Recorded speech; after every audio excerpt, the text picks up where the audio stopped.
महेश बस्नेतसँग भिड्न तयार भन्ने छ।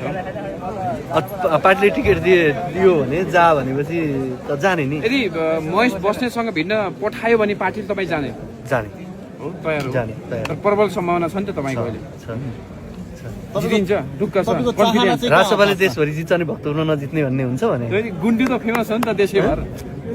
र त फेमस ठाउँ त झन् जितिन्छ नि, ठाउँै फेमस। घन्टी बजाइदिन्छ त्यसो। बच्छ घन्टी बच्छ ल। भावी गृहमन्त्री भनेर उद्घोष भइसकेको छ। महेश बस्नेतलाई लडाउन सकिन्छ, पछार्न सकिन्छ।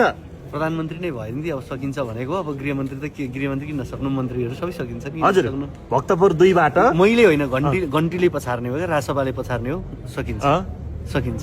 टिमवर्क हो कि।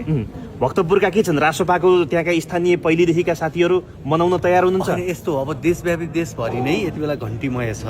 हजुर होइन, घन्टीमय छ। यो तपाईँ एउटा क्षेत्र या पालिका या वडा भनेर हामीले कुरा गर्न जरुरी नै छैन। देश हेर्ने हो एकचोटि, समग्र देश हेऱ्यो भने के हो, जय घन्टी हो।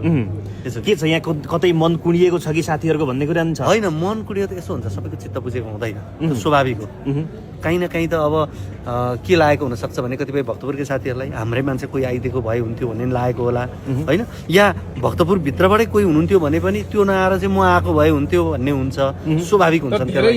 सांसद बन्ने दौडमा छन्, अब पालिकातिर को जाने? एक्ज्याक्ट तपाईँले भनेको यो चाहिँ स्थानीय तहदेखि निर्वाचन भएको थियो भनेदेखि अहिले यति प्रतिस्पर्धा हुँदैन थियो नि त, भएको थियो। फेरि यो महत्वाकांक्षा राख्नु राम्रो पनि हो।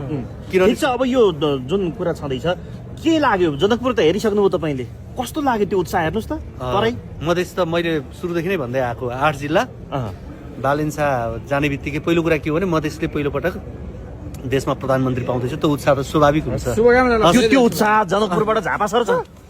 किन झापा त ऊ पछाडिको सबैभन्दा, चितवन पछाडिको सबैभन्दा उर्वर यतिखेर झापा हो। त्यस पछाडि अब मधेस बिस्तारै उठ्दैछ। हजुर, धन्यवाद।